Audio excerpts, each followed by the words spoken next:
was young playing youth sports, I probably heard the word hustle more than any other word. And maybe it's just a 70s and 80s thing that coaches said to kids, or maybe it's just me.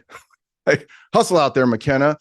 Maybe they weren't saying it to everybody else. Anyway, when I got to high school football and basketball, that same word seemed to apply in the same way. It just kept coming up, at least in the minds of my coaches.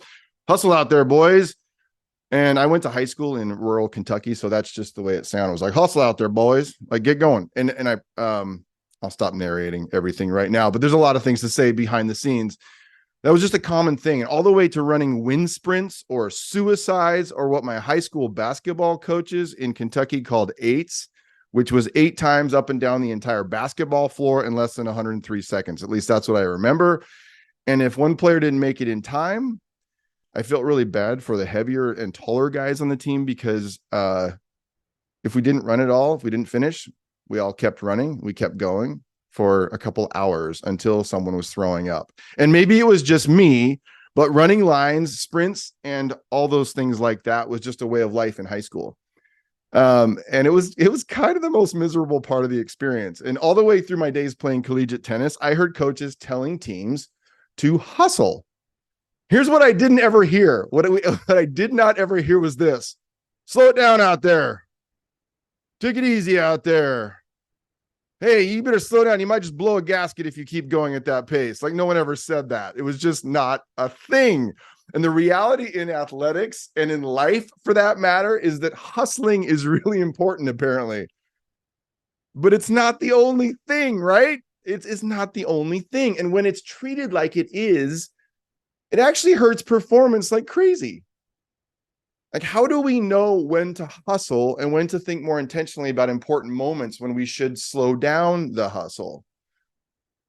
Here we go. I'm Dr. Rob McKenna, and welcome to the WiLD Conversation, where we make the best thinking in psychology, leadership, and organizational science accessible to leaders who are willing to learn and edit for their sake and for the sake of others. And many of you know this, that I've shared this before, that I'm a bit of a documentary junkie. I kind of like documentaries, and especially sports documentaries. And I just binged through a documentary. I think we should have some sort of Netflix contract. I think we should work on this, because I don't know if a lot of people are listening. But anyway, I just binged through a documentary on the Tour de France. And I learned a lot about that bike race that I didn't know. And I'm a mountain biker, not a road biker, but I'm kind of fascinated by biking a little bit. And maybe some of you know this really well because you're bikers, but I didn't. I did not know that there are different types of riders on each team. I could have assumed it, but until you watch that, I didn't really know that there are some riders who are climbers, others who are more generalists, and those are the ones who usually win the overall race. And there are sprinters. And for those of you who don't know, that the race goes in like 3 weeks over stages. So you're riding multiple stages. And here's what else I learned. The sprinters are typically heavier riders, and most of them struggle with the mountainous sections of the race with intense vertical climbs. And if you don't finish each stage of the race within a certain time limit, you don't get to continue the rest of the stages. So as a sprinter, one of the biggest challenges for the team is to get you over the mountains at a pace where you don't get disqualified. And the fastest sprinters are typically are not able to climb well, especially without help from their teammates.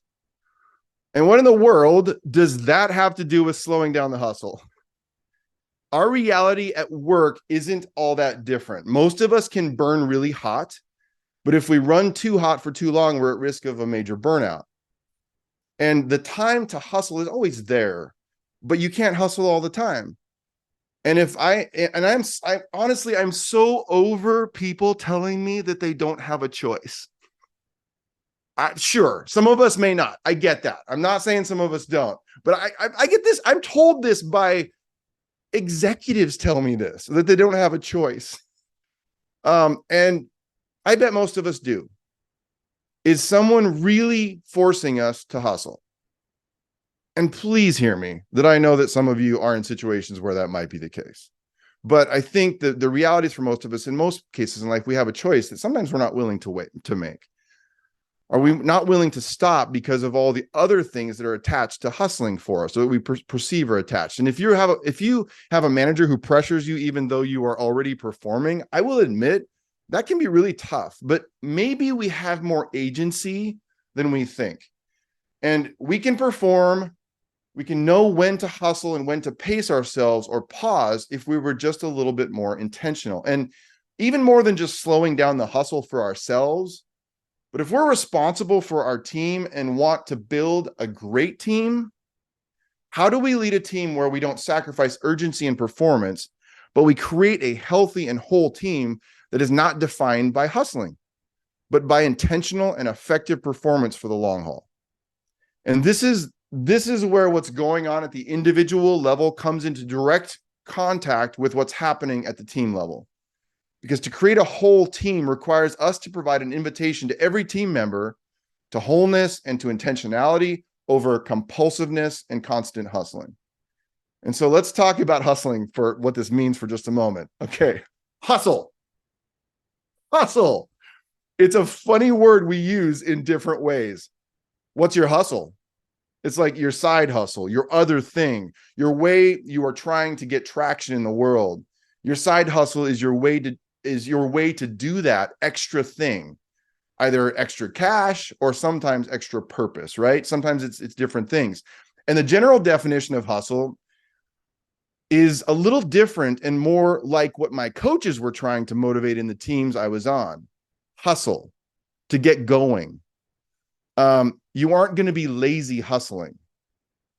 And it literally is to force someone to move hurriedly or unceremoniously in a specified direction. And so you should be begging to ask this question, because I was when I read that. What does unceremoniously mean? Like, what does that word mean? Why do definitions lead us to more definitions? Well, they just do. And what that means is with a lack of courtesy, roughly or abruptly, like the hustle at the subway.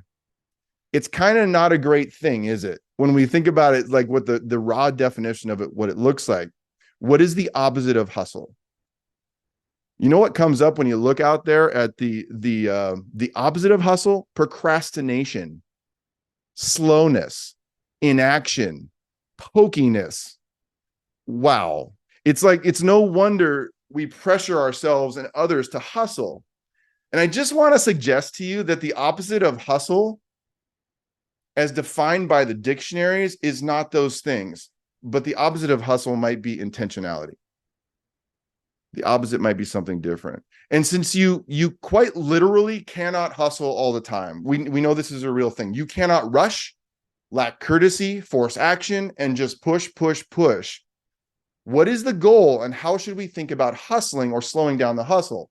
Slowing down the hustle is to move with intent, to know when to draft, to create, to learn, when to move, to make a move, when to push, when to innovate, when to exert, when to try, when to pull, or when to stop, when to rest, when to cruise or coast or speak or listen or just be. And our world, I think, has really messed this up. And I feel a little tense about this, y'all. I think our world has kind of messed this up. If at first you don't succeed, how does it go? Try again. I'm sorry. I know there's way more around these quotes. So I apologize to every person I'm about to quote.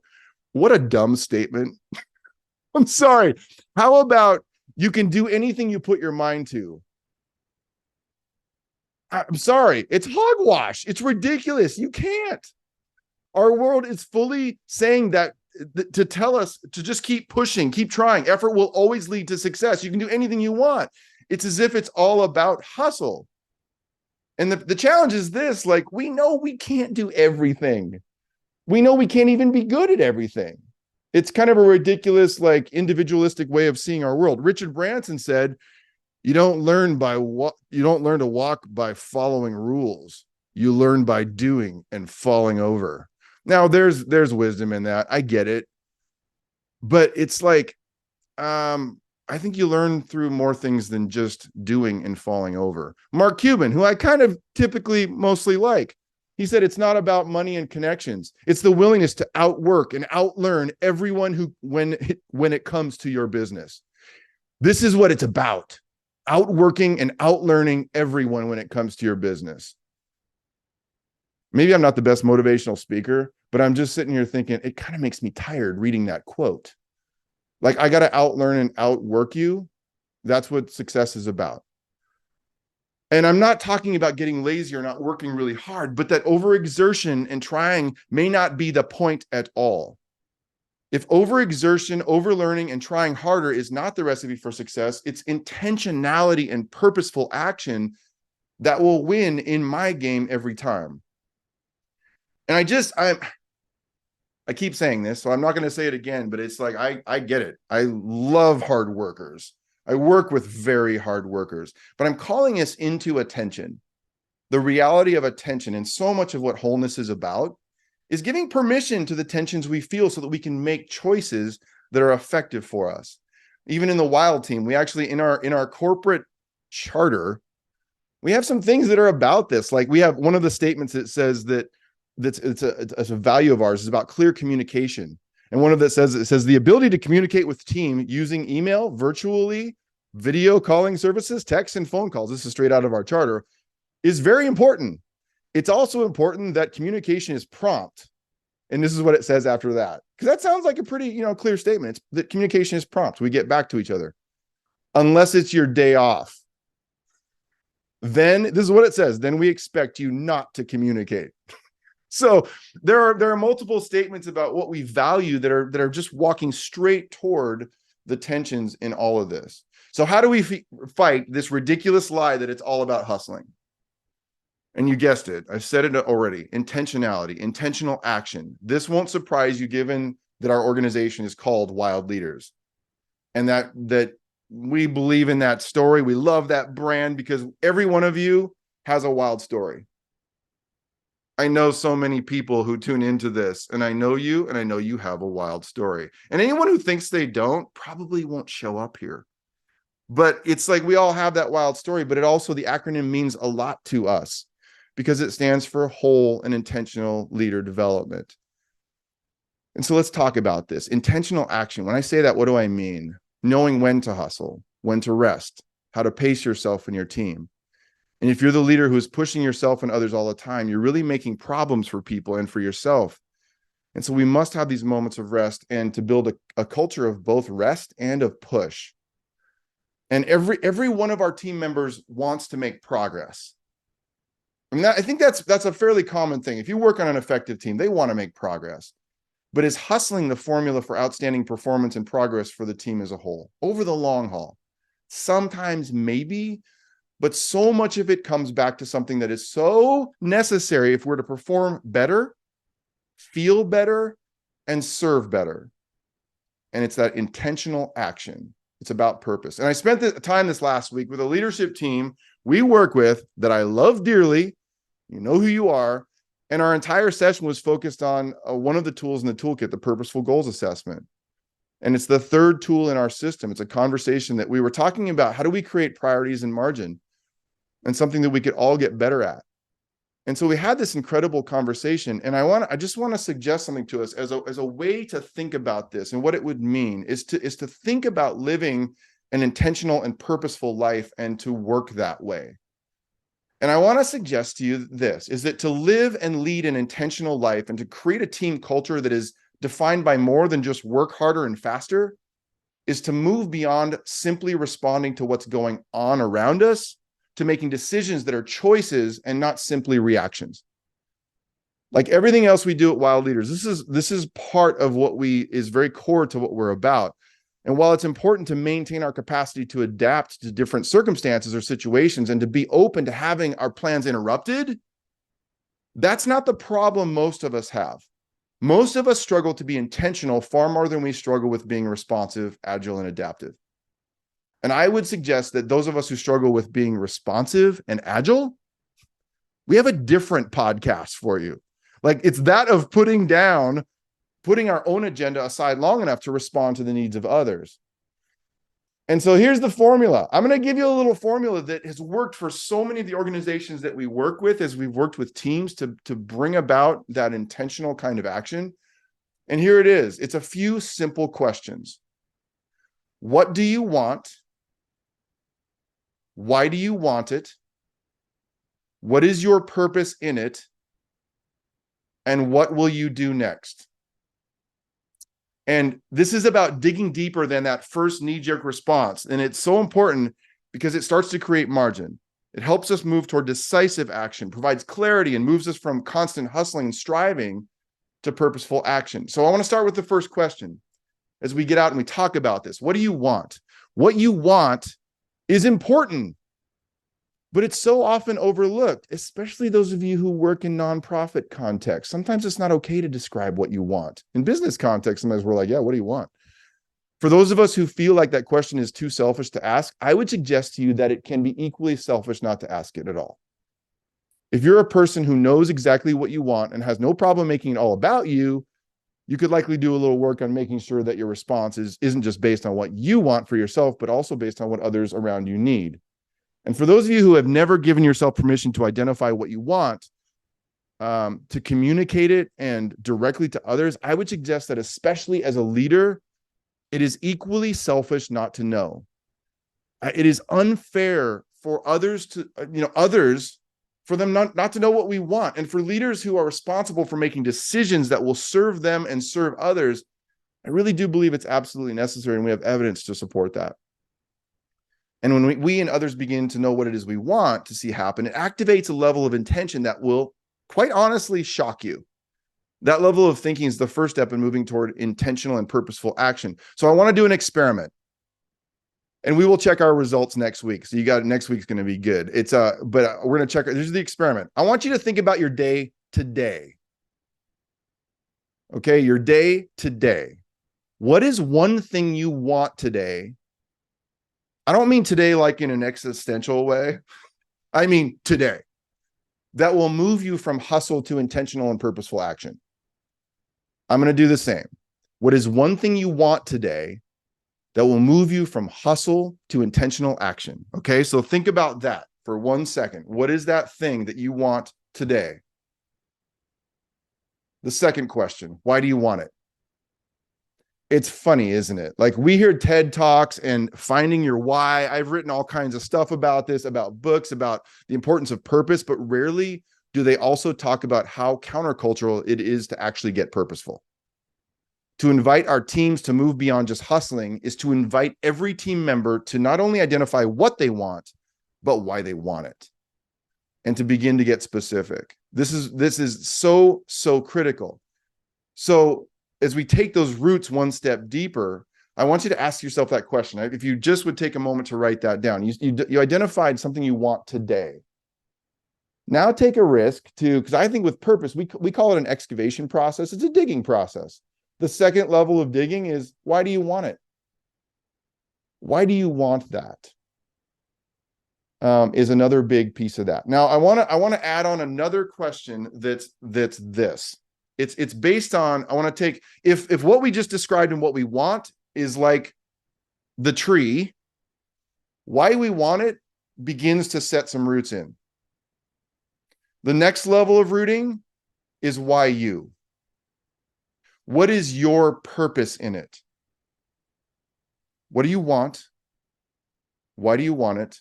And what is your purpose in it? My purpose in this situation is to, and you fill in the blank. That purpose may be to be present with my wife and kids. Or my purpose in my work may be to be more composed as the team leader in this meeting we have this afternoon, even though we're facing pressure right now. Or my purpose may be to maintain my health and go to the gym this afternoon so I can play catch in the yard with my kids.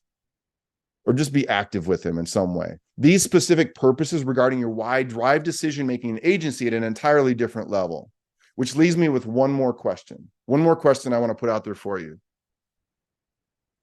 What are you going to do next?